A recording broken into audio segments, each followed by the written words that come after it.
পরে যে প্রশ্নটি আমি দেখতে পাচ্ছি সেটি হলো, আমি একটি প্রেসের ম্যানেজার,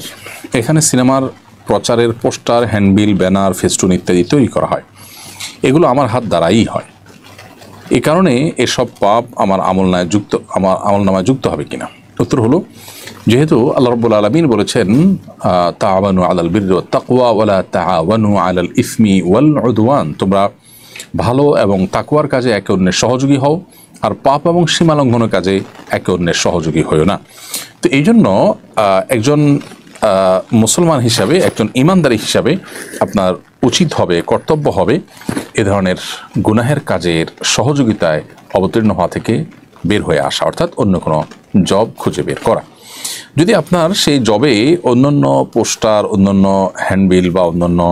ব্যানার, ফেস্টুন ইত্যাদির পাশাপাশি সিনেমাটাও তৈরি হয়, তাহলে সেক্ষেত্রে অন্তত এই কাজ যখন হয় আপনি সেটার ব্যাপারে অপারগতা প্রকাশ করে আপনি বিনয়ের সাথে কর্তৃপক্ষকে জানিয়ে যদি দূরে থাকতে পারেন, তাহলে আপনার সে উপার্জন হালাল হবে, আর না হয় আপনার জন্য এটি গুনাহের কারণ হবে।